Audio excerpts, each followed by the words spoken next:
Halo semuanya, bagi yang merasa sering kurang pede atau kurang nyaman berinteraksi dengan orang, apalagi orang tersebut adalah orang baru, di video ini aku ingin mempersembahkan buku yang berjudul How to Win Friends and How to Influence People karya Dale Carnegie.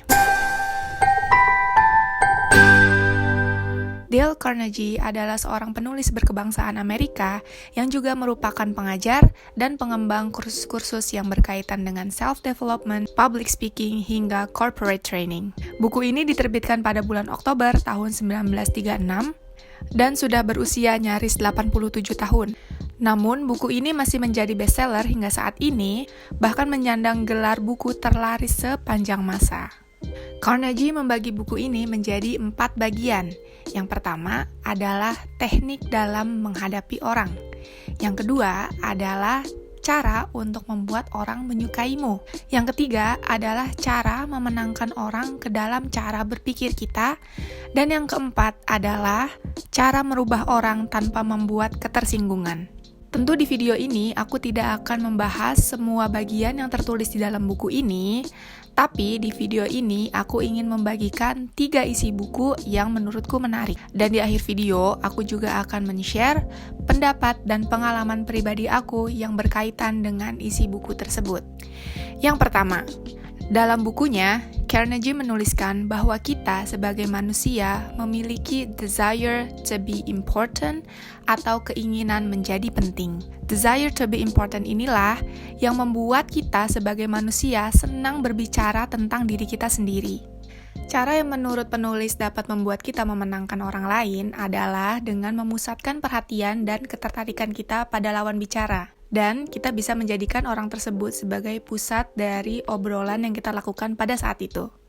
Contohnya, daripada kita terus-terusan membicarakan diri kita pada sebuah topik obrolan, kita dapat memusatkan perhatian dan ketertarikan kita dan membiarkan lawan bicara kita membicarakan tentang dirinya sendiri. Oh, kamu suka traveling? Tempat traveling favorit lo sejauh ini apa? Ada nggak tempat traveling yang pernah bikin lo trauma? Lalu, isi buku kedua yang menurutku menarik adalah saat kita berhadapan dengan manusia, kita sedang berurusan dengan sebuah makhluk yang terikat secara emosi serta dimotivasi oleh harga diri dan kesombongan. Menurut Carnegie, salah satu hal yang dapat melukai harga diri adalah kritikan. Kritik dianggap dapat membunuh ambisi serta melukai harga diri. Tak jarang, seseorang akan bereaksi defensif saat dia mendengar atau mendapatkan sebuah kritikan. Dan menurut penulis, hal yang dinilai efektif dalam menyembuhkan luka yang ditimbulkan oleh sebuah kritik adalah dengan memberikan pujian dan apresiasi.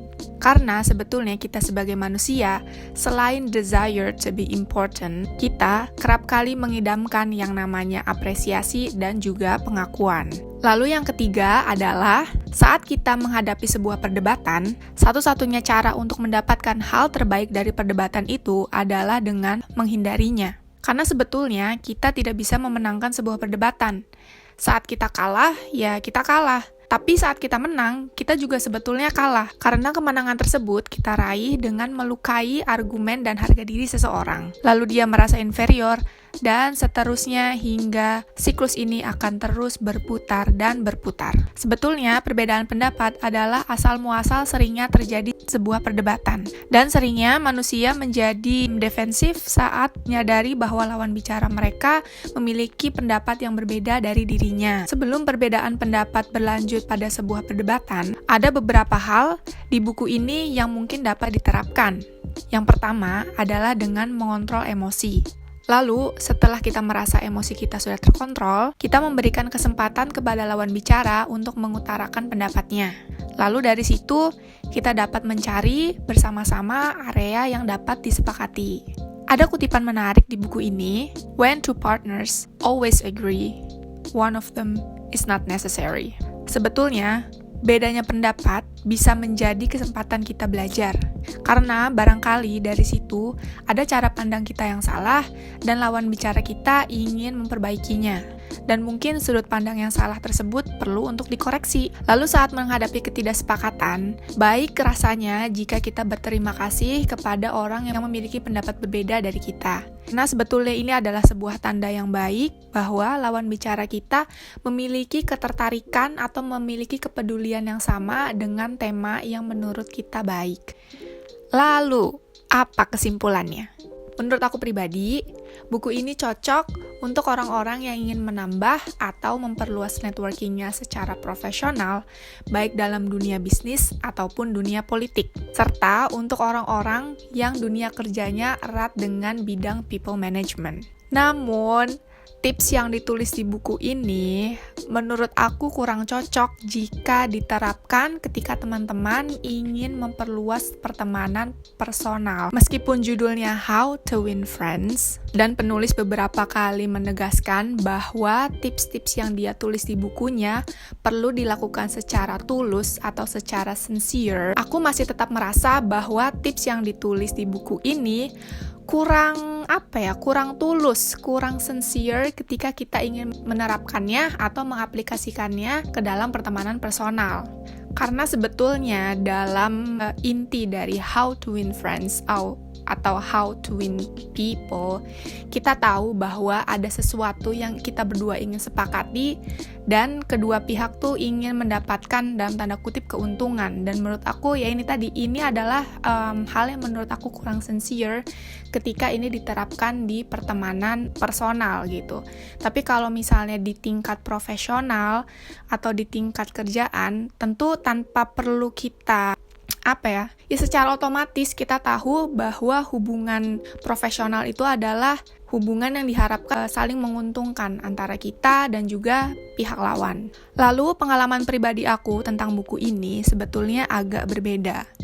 Di buku ini kan dituliskan bahwa untuk memenangkan seseorang, kita perlu memusatkan perhatian dan ketertarikan kita pada lawan bicara dan membiarkan dia menceritakan dirinya. Aku juga kadang-kadang sering melakukan hal ini kepada lawan bicara aku, tapi tidak untuk memenangkan lawan bicara aku, tapi sebetulnya untuk menghindari lawan bicara aku menanyakan hal-hal pribadi tentang diri aku. Jadi misalnya aku berada di sebuah kereta, terus ada mungkin ibu-ibu atau bapak-bapak yang memulai obrolan basa-basi gitu ya. Terus beliau mulai menanyakan kayak, mau kemana mbak?